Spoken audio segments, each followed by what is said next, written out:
3, 2, 1. Jordan Vinroe, how are you doing, man? Great. How are you guys? I'm doing well. Thank you so much for coming on. Yeah, excited to be here. So you have pulled up in a Tesla today. Yeah. And so wasn't expecting to talk about this, but I would love to ask you about your Tesla. When did you get it? Yeah, so we got it, maybe June, roughly.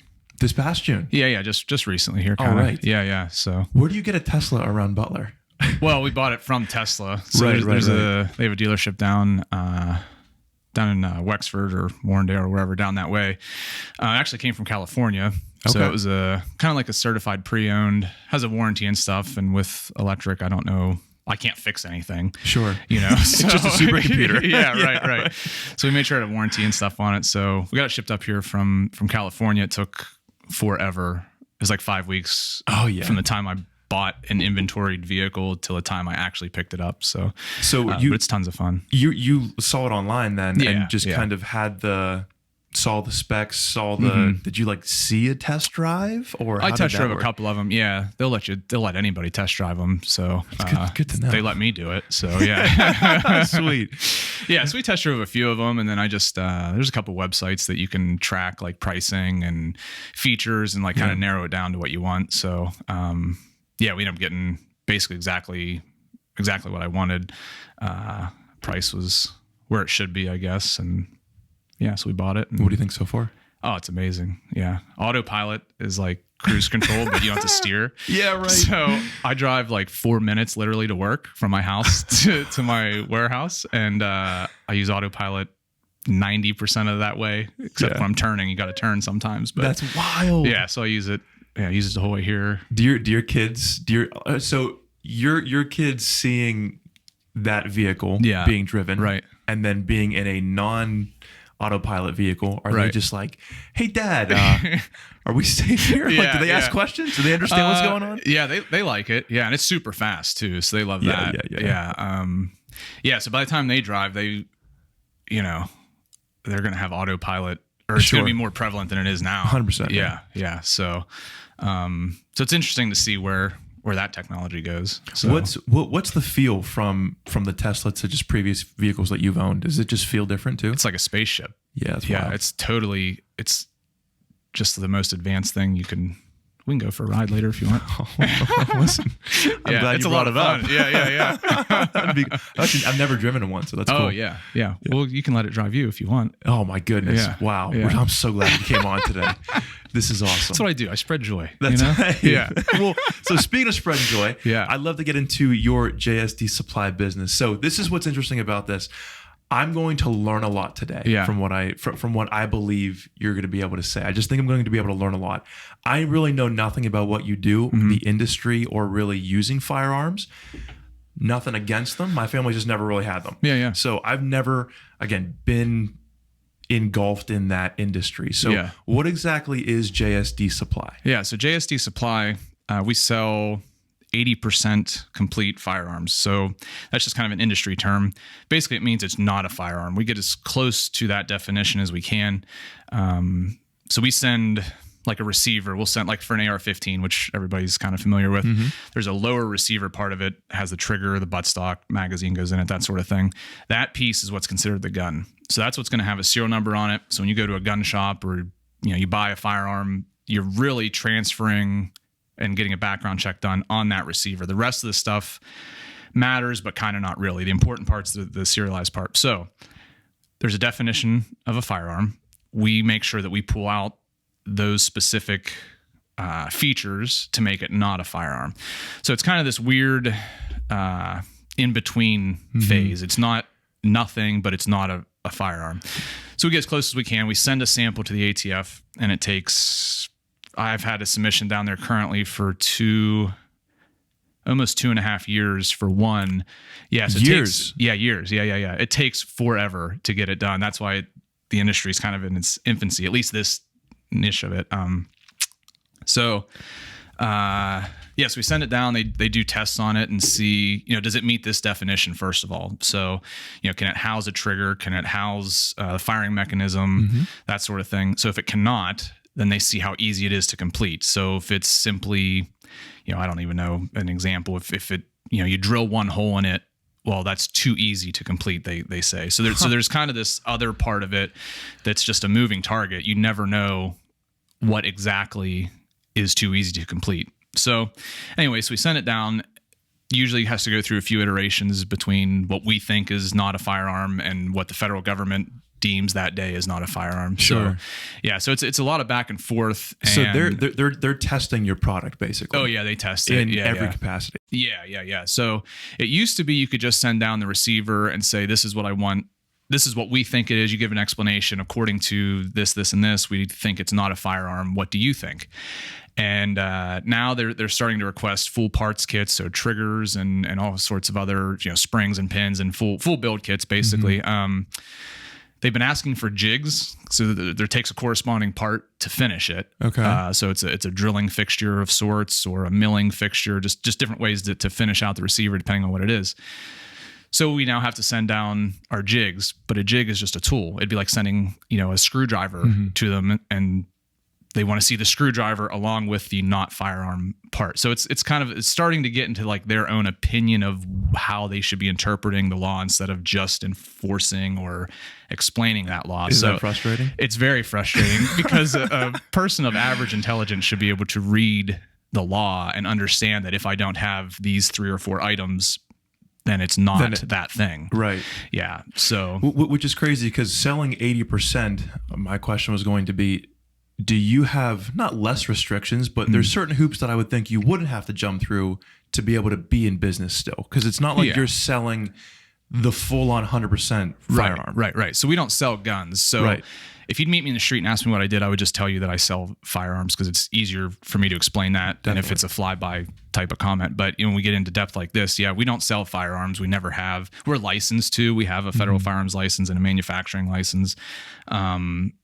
We got that because the ATF told me that they were not going to look at my submissions until I had that, even though I'm not required to have any license, business license and typical things you'd have just to run a business in Pennsylvania. But so anyway, so we're fully, we're about as licensed out as you can be. But as far as selling it, the only restrictions really that we place on ourselves is if the person buying it would indicate something may not be on the up and up, we won't sell it. I don't need the money that bad. Okay. Like felons or prohibited people. So if you can't buy a firearm, you cannot complete your own firearm.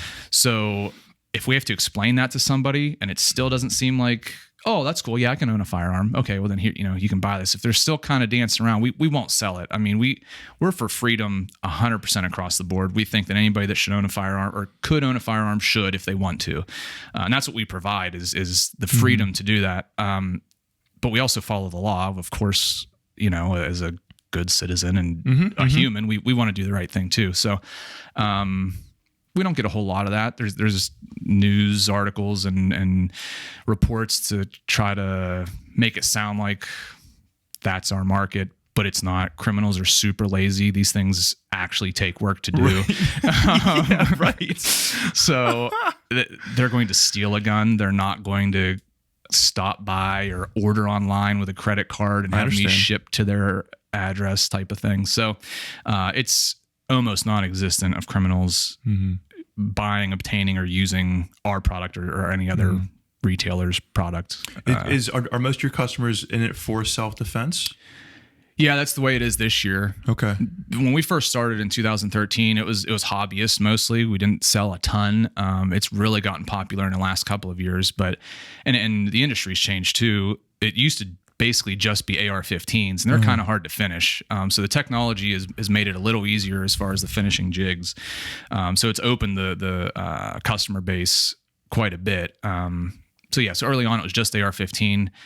There's now a Glock compatible system out there. We do a lot of those, and then we've developed a Sig Sauer P320 style receiver as well. So that's the kind of the newest one out there. And there's several other companies coming out with different new platforms, which is great. So, we want to see everything as an 80% or not firearm, for home completion and tons of self-defense right now. We get emails, we're backlogged right this second, about 6 to 8 weeks on a full build kit. Wow. Yeah. It's crazy. The industry's just gone nuts this year, and it's been the same industry wide, ammo, real guns, the whole thing. So we get people, hey man, these riots are happening down the block, or last night they burned so-and-so's building down. I think I need this for self-defense. It's like, you need to prepare for that before this happens. We'll help you as best we can. So we try to help those guys or girls. But yeah, it's madness right now. Yeah. I was going to ask, and you kind of brought this up. You're able to see your business kind of ebb and flow based off of the, I would say, state of our society. Right. So from a self-defense standpoint, you're probably on the forefront of seeing how that plays into business, and you kind of see how the effects of what's going on, have on people like you. Is the last, I don't know how much of information you'd like to give up. Has the last 6 months of our country been the best that you've done in your business? Absolutely. Yeah. Okay. Yeah. Hands down, is that above and beyond? Is that weird? Like just being like, okay, like people are protesting, there's rioters, there's things that are happening, right. Like people just feel unsafe. Right. This is obviously helping me. Right. But you also have a mission of wanting to help people defend themselves. Yeah, of course. Yeah. We're here for our customer and for the industry and for, like I said, freedom. That's totally what we created this for.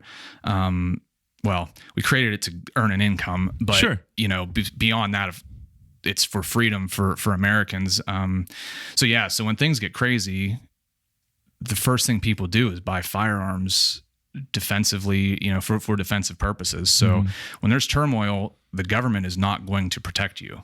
They can't protect everybody, 100% of the time. So you have to do it for yourself. You have to do it for your family.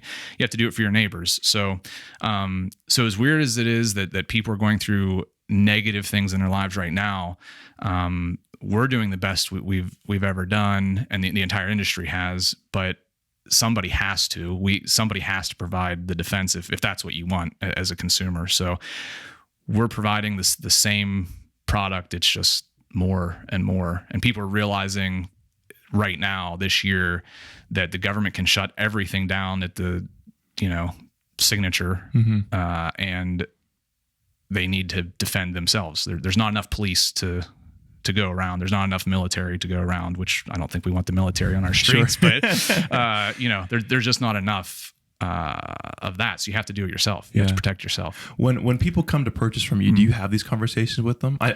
I would assume that people are pretty quick. If they're coming to you for your product, people are pretty quick to say, this is really why I'm here, and this is what I need. Please help me get that. Do you have some interesting conversations?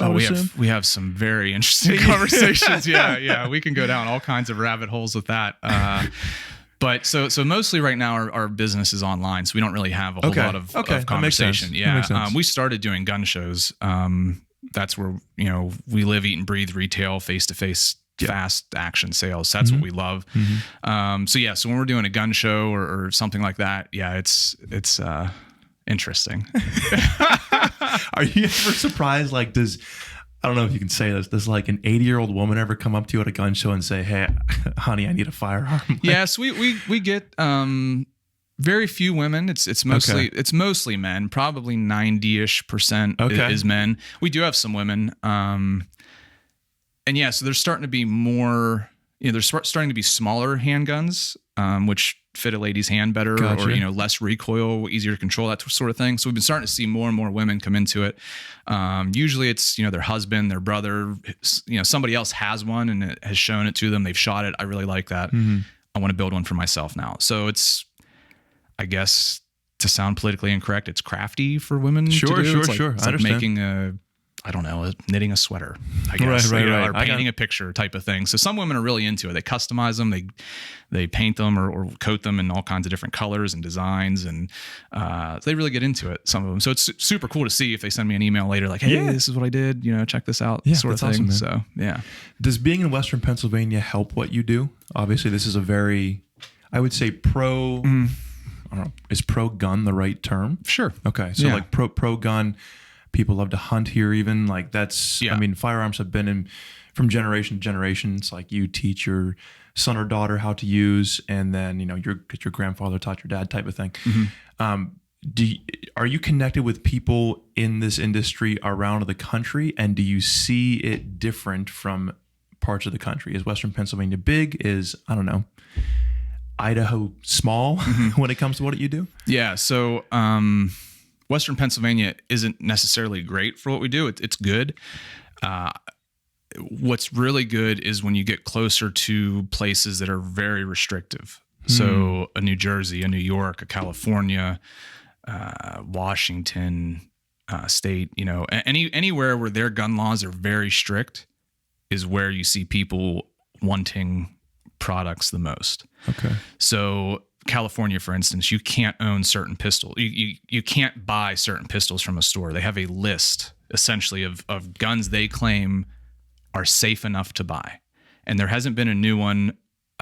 I don't know how long. There hasn't been a new pistol added to this list because they have outrageous requirements that can't exist.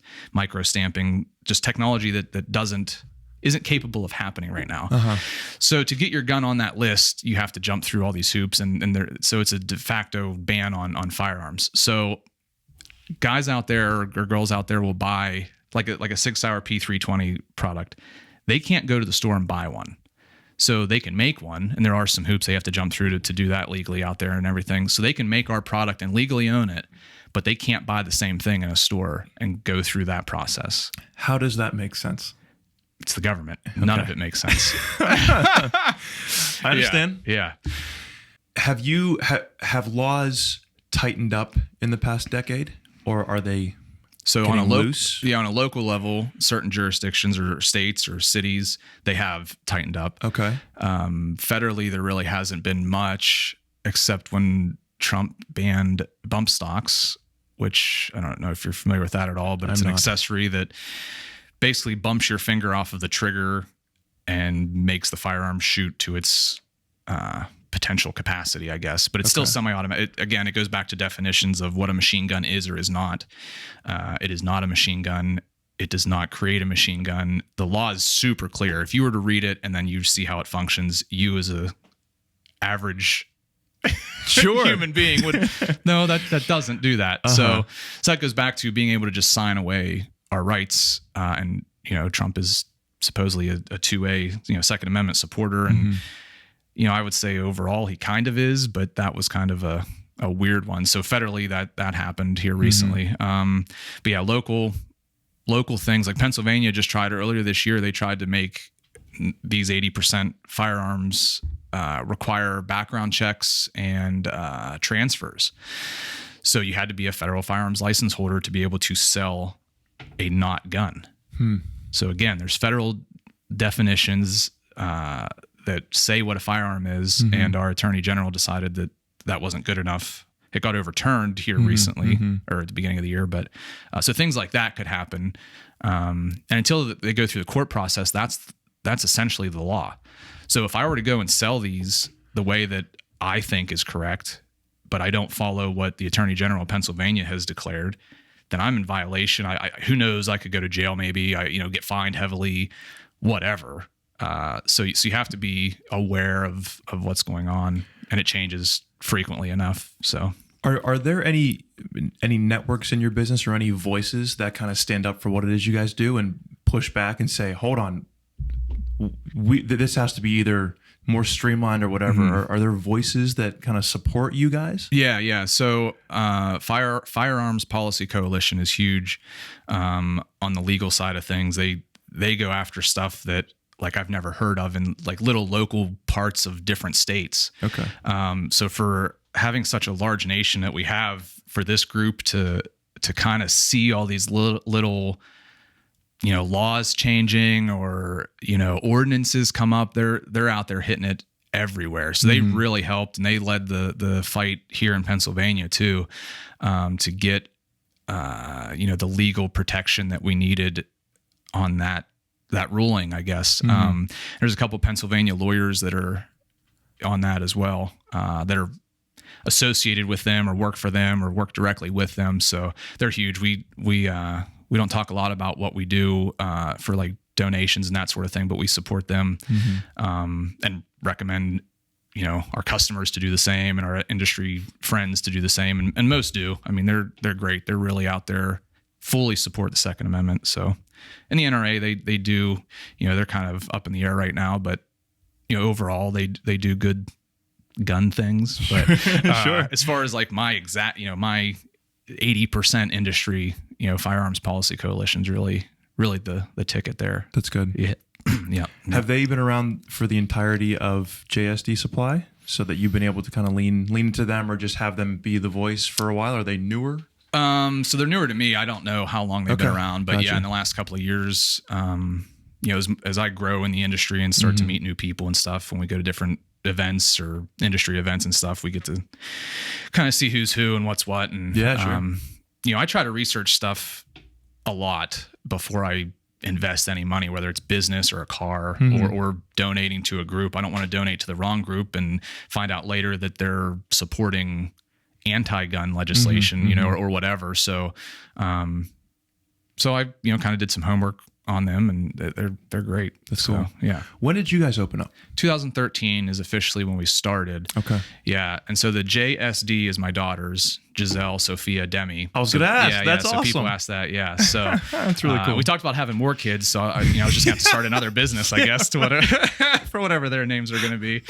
So I guess kind of, we started in 2013. I had a few Sprint cell phone stores, one at Clearview Mall here in Butler, Monroeville Mall, South Hills Village Mall. Long story short, we got shut down, pulled our contract. It was horrible. It's probably the darkest place of my life. Not that old, I'm 35, but but I had a brand new baby. The D of JSD Supply was just born, and I had nothing. I was in debt from that. I was standing in the hospital, not even like I couldn't be excited. I was excited that I just had, a third daughter, but like it wasn't as exciting as it should have been, because I had this glooming awfulness, So anyhow, so I got a job after that, because, you still have to pay bills and support your new family. And that I was selling semi trucks, randomly got this job. And I knew from like day 2 that it wasn't for me. Okay. But I had to do something. So it paid. So I ended up doing that for 5 years. But as I was in that, I was paying down all my debt. And I decided that I needed to continue doing something for myself. I had to work for myself. I just couldn't work for anybody. I mean, I could work for somebody else. I had to, but it's not what I wanted to do. So I started thinking, cell phones. I was in the cell phone industry for about 7 or 8 years, and I really knew that really well. And I thought, well, you make more margin on accessories, and I don't have that much money. I'm in debt like crazy, and I have like $5 a week extra.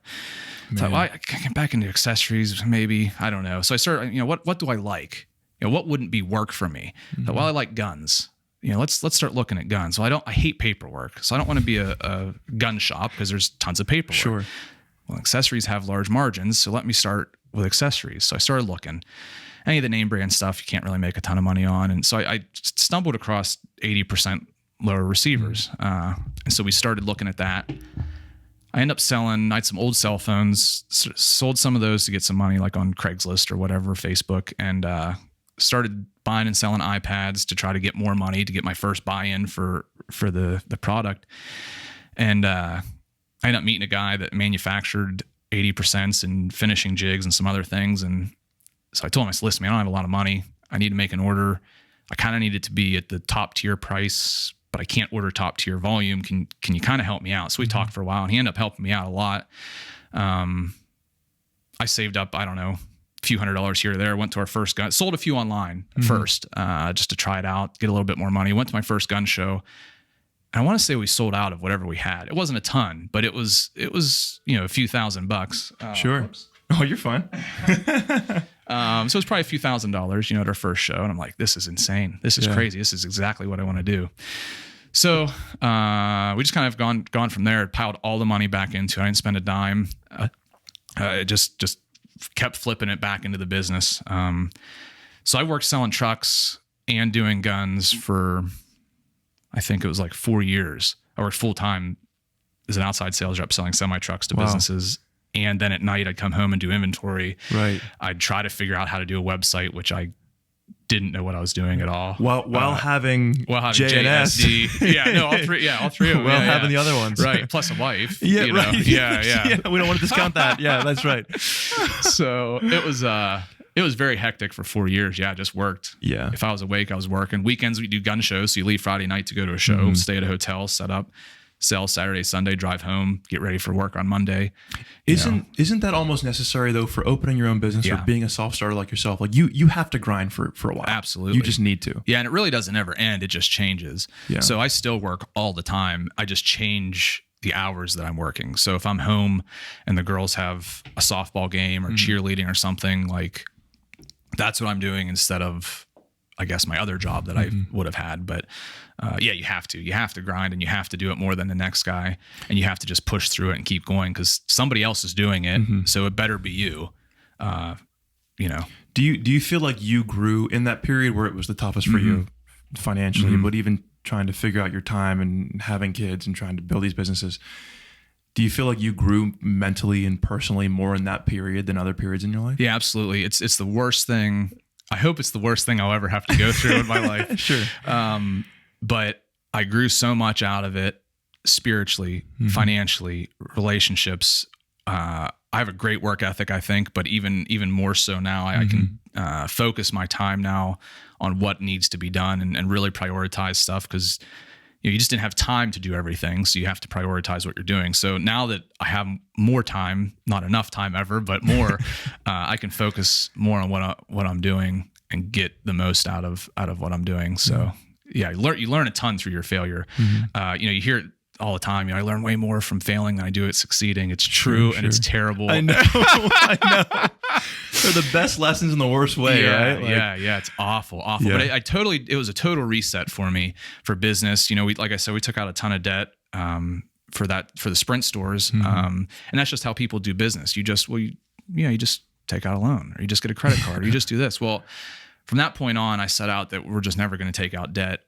Good for you, man. So this business has been all on cash. Yeah. We've had some huge purchases or huge tooling expense, and it's like, man, that's a lot of money, but I could go get a loan. The bank will give me a loan. It's no big deal, but I'm just going to try to figure out how to pay for it. And then that's what we've done. The only loan we've taken since then has been for our building that we're in now. But we ended up paying that off in less than a year. And if I didn't do that, it was either work out of my house and not grow at all, or go rent something for almost the same price as I'm paying this mortgage, and I'll have it paid off in a year. Right. So we did take out a loan on that, but like I said, less than a year actually. 11 months. So where have you guys scaled up from? So 7 years ago, you go to your first gun show and you sell out, not much, but now in 2020, before everything shut down, what was the scale of what you guys are doing? Is it like 10 times what you did 7 years ago? Is it larger than that? No, it's way more than that. Okay. Way more than that. Yeah. This year will end up being probably 5 times more than last year. Oh my God. And last year was our best year. And we were on pace to do better this year, but not this much better. But yeah, it's completely insane.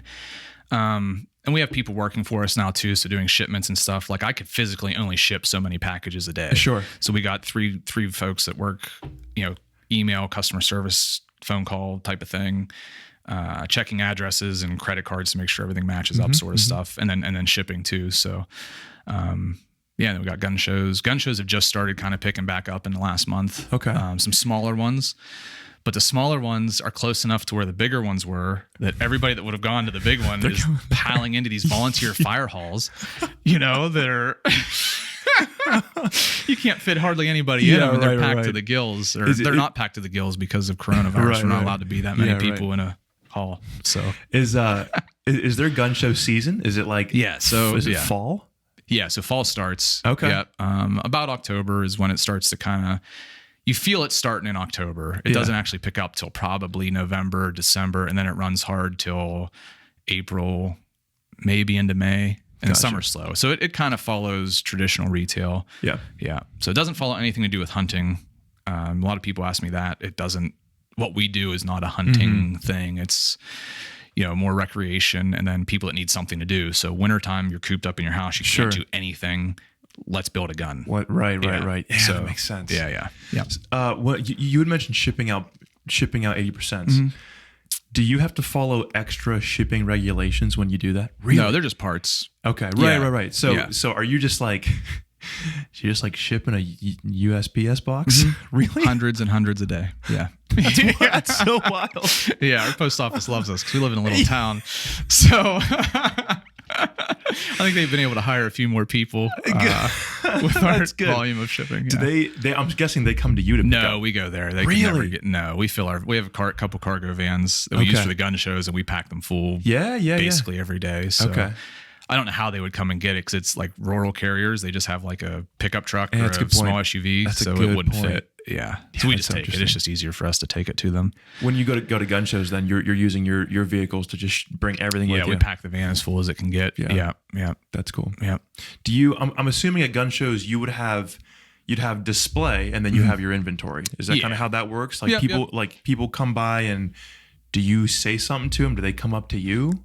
Early on, so we're cell phone guys. So you ever walk through a mall and get like beat up by a cell phone guy or the sea salt that middle hand kiosk scrub? Like, yeah. They're saying, "Hey, I got you." Yeah, so we don't go that far, but that's the mentality that we all have. Okay. So if you look at us, we're at least going to say hello or what's up, man? What's going on? You ever see one of these before? Just to try to get them over to the table. Right now, we don't have to do anything. People see the sign. We've been out there so long that people come up to us and will wait in line and hand us their credit card and say, I want 2 of those or 3 of these or whatever. So we don't have, I could put any of my daughters there that don't know much about it. They could sell, whatever. Yeah. So we've been around. That's part of being around for so long. We're one of the oldest ones actually of doing this. Really? Yeah. So, all that adds to itself, the longer you're in business and, What advice or what encouragement would you give people that are interested in what you do and are wanting to start something? Not that I want you to create competition for yourself, but like, what words would you give them that want to do what it is you're doing? Yeah. So if you have a good idea, go for it. Mm-hmm. Try it. Don't put any more money into it than you can light on fire today. So don't take out a loan. The only thing guaranteed is that loan payment. You're not guaranteed sales. You're not guaranteed inventory. You're not guaranteed anything except you have to pay that loan back. So do it with cash. Listen to a lot of different people, but don't take any one person's advice. If I would have done that, I'd never be anywhere. Mm-hmm. You got to glean the good stuff and get rid of the bad stuff. Mm-hmm. And it goes for anybody. So I like to listen a lot to what people have to say, but I'll take the good stuff. Did you have mentors in this? So that question comes up a little bit too. And I don't necessarily like to use the word mentor, I guess. I don't look towards any one individual person or idea. Yeah. My dad helps out a ton. He's been in business. His dad was in business. So we talk a lot. He's probably the only person that knows like the minute details of, and my wife too, but that's because she has to listen to me. But I can throw numbers off my dad, and if things get scary as far as like, I just made this giant purchase of inventory, he understands where I'm coming from and that sort of thing. And I got a couple buddies that are pretty close to that are in this industry or have been. Mm-hmm. And so we talk a lot, and, I pick up stuff from them and vice versa and stuff. So, I try to listen to a lot of different voices and just pick up the good stuff. I don't have a mentor. I don't look towards man for that, I guess. I understand. A lot of praying and stuff too. When we were first growing, I needed to get to the next step. I was behind on slides for the Glock product. So I needed to figure out a way. I couldn't buy enough factory parts. We used to buy full guns, strip them down and sell the parts. Mm-hmm. Well, they only make so many, and the price is the price. It doesn't matter how much you buy, really. So I would just start praying about, hey, God, I need somebody to help me out with this. And 2 weeks later, I met a guy at a gun show. He bought a product off of me and said, hey, I run a machine shop. And I used to hear that all the time. I'm like, okay, yeah, great. He's like, no, seriously, I do. I'm like, okay, great. He's like, well, I could make all this stuff. Yeah, man, this is sounding really fun. So so why are you buying this from me? He's like, well, because blah, blah, this or that. Well, anyway, long story short, they started making slides for me. Yeah. And it was 2 weeks later. So I thought, well, I'm going to do that again. Hey, God, I need something else. I need something else designed. I don't know how to do this design work. I got an idea to do this. And it might have been the same exact gun show, just at a different, a month later. I met another guy that does all my design work now. Wow. So none of them probably know that they're an answer to prayer. Right. How awesome, but man. they are. Yeah. So, so that plays a huge part of it too. And that's what our success comes from is doing that and, staying faithful to what we, feels our calling to do. Yeah. How many employees do you have? 3. Okay. Yeah. And then me and then we have some independent guys that go out and sell too, and some dealers and stuff. So I'm sure in a season like this though, knowing how much you guys are growing, how much your business is booming, it's probably good being the boss of employees to know that like they're being taken care of and like you're able to help them financially. Obviously you can, pay their wages well. Yeah. So that's a huge thing too. So when I had the Sprint stores, I had 10 employees roughly, give or take 1 or 2 here or there. And that was devastating to me. I think mostly because I had to basically fire 10 people when it was all said and done. And I felt terrible. They didn't make a ton of money, but I paid them well for what they did and for what the industry, required. And I felt like I treated them all well. And then all of a sudden it's all gone. Like I asked you to come work for me. They were kind of buddies and acquaintances from other industries and businesses. And so that was terrible, having to let those people go. So we've grown as far as like employees wise in this business, we've grown super slow because it's so volatile. The government could shut us down at any time. We're beyond that fear right now. But yeah, so I don't bring anybody on unless I know I can keep them for as long as they want to be there. They, they're free to go if they want, if they find something better or whatever. Of course, I'm not going to hold somebody back, but I want to be able to make sure that I can consistently do what I think I need to do for you. So yeah, so it's been good now. We have great people working there. Nobody has a schedule. We were just talking about that the other day. They just come and go when they want. Yeah. And it all gets done. It all gets done. That's great. You couldn't ask for anything better as far as they go. And they're not gun people. They are now, they're starting to be, but they're just intelligent and understand what needs done and they just do it. And yeah, it's just really great. Yeah. That's awesome, man. Yeah. That's awesome. Well, hey, what do we have here? I've been waiting. So this, first of all, is our box. Okay. So I designed that. I thought it was awesome. pretty good. So this is the, what we call the MUP1. It's stands for Modular Universal Pistol. And then it's our first product, so I named it the one. We actually have a patent on this, so this is check it out. Take a peek here. So that would be you can make a Sig Sauer P320 compatible firearm. There's other products you can put that in. There's starting to be different chassis and stuff, but anyway, that's what holds the trigger, the sear, and all the different firing. Basically, much more intricate than I would have thought. Yeah, so you got to drill some holes and bend those tabs that are sticking up. That's what makes the rail that the slide would go on. So you have to bend those down and trim them back to fit. So that was part of the requirement from ATF. We had the rails bent already out to accept the slide, but they were long, so you have to trim them. So that's another thing you would have had to finish to make it work. ATF didn't like it. So that was back and forth, for months, just to hear that from them that, we think the rest of it's fine, but we want you to change this one thing on it. Did they tell you why? Like why wouldn't they like it? That's so interesting to me. They sometimes do, and it's just sometimes because it's Tuesday. And really, I have no other explanation for it. Some of it makes sense. Some of it they'll say, well, because this can do this. Okay, well, I can see. Okay, that I don't agree, but I understand what you've said, so we'll change it. Sometimes it's just because they don't want it to be that way. So it doesn't matter what the reason is, really. We just have to do it. Yeah, again, just trying to wrap my head. Like I understand that, but it's also wild to me. Right. And I'm sure from the business owner, you're just like, this is ridiculous. Yeah. That's so interesting. So that's my daily life. That's your daily life. Yeah. Are there people at, again, the ATF, which stands for? Alcohol, Tobacco, and Firearms. Yes. Is there anyone that you're like always in correspondence with? Like, do you have your person there that you're just like always at odds with? No, I'm not at odds with them because if I'm at odds with them, that's probably not good for you. Then I don't get anything done. I don't hate them, the individuals.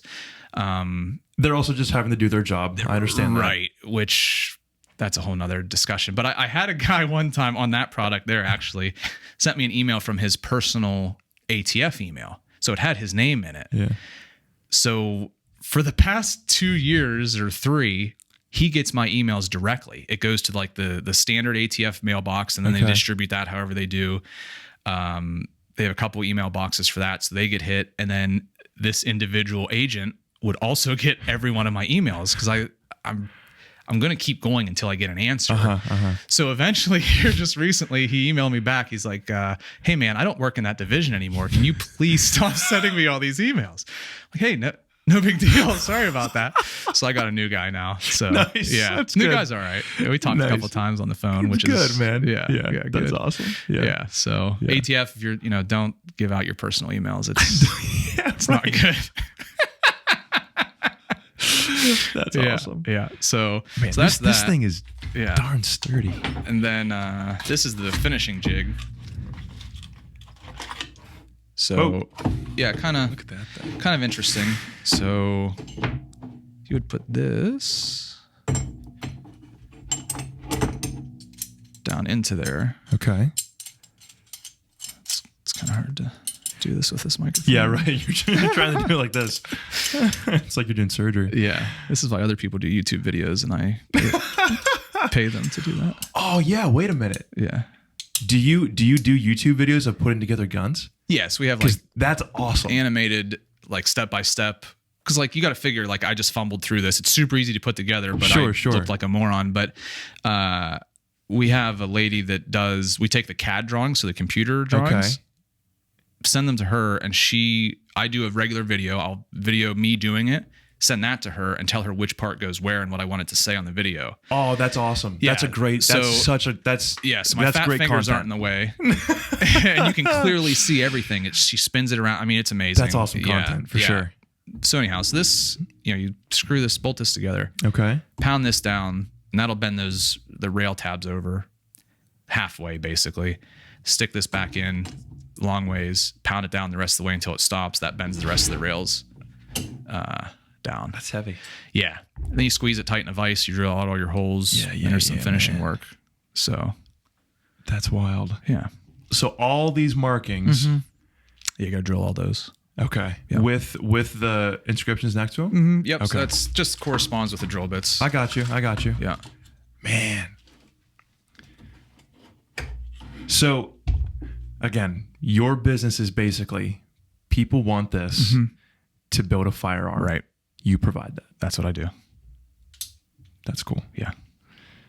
Man.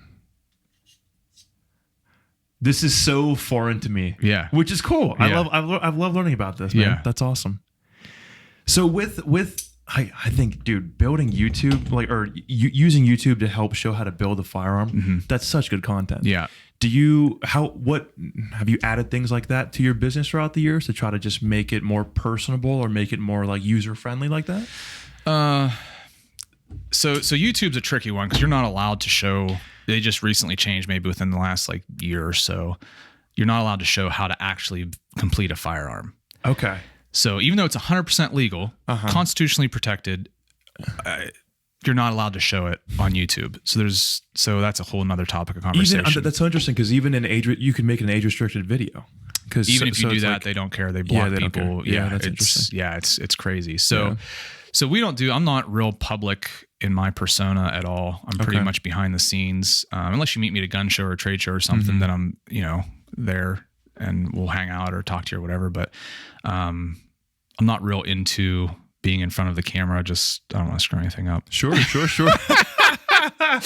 So these aren't even on, by the way. Don't even worry. Yeah, this is new for me. This is gotcha. This is out of my comfort zone. So, but yeah, so like Tactical Toolbox is a name of one of our buddies, and he has a huge YouTube channel basically dedicated to the firearms industry. And he started out small too, just reviewing like a knife that he bought and then a scope or whatever. He would just review his own purchases, and then eventually has turned it into a huge business right now for him. So it's great. So he does a lot of reviews on our stuff. He either buy a product and do the review, or we send it to him or whatever.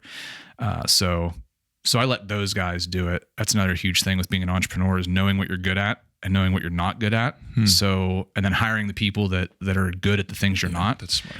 So not that I hire Jonathan, but he's good at that stuff. I'm not. So if we can get connected with people like that, that's what we do.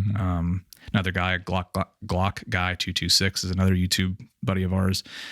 He does similar stuff, reviews and that sort of thing. That's cool. So, in the design work, I can't design anything. I have an idea, but I can't draw stick figures.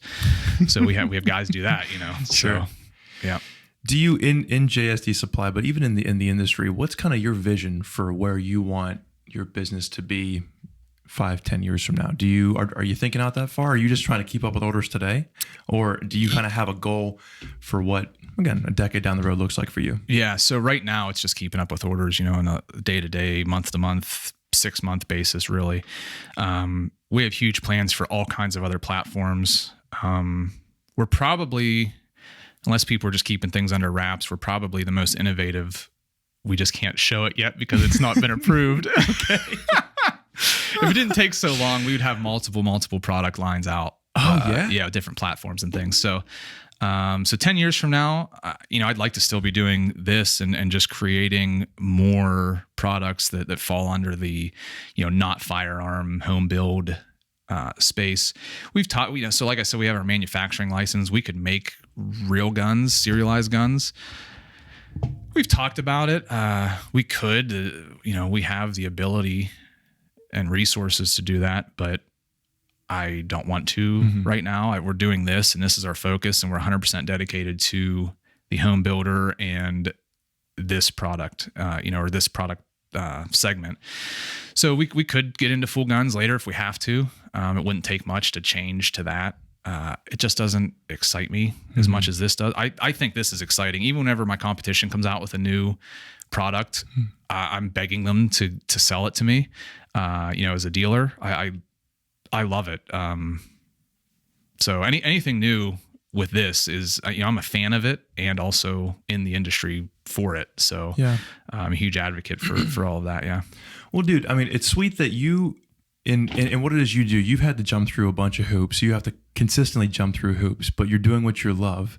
Right. And that's fulfilling for you and for your family. Like, that's awesome, man. Yeah. I mean, I'm sure that you're just so pleased with what it is you do and where your business is going. Yeah. Yeah. Super happy about it. It opens the doors to other businesses also. So like our warehouse is also a self-storage facility.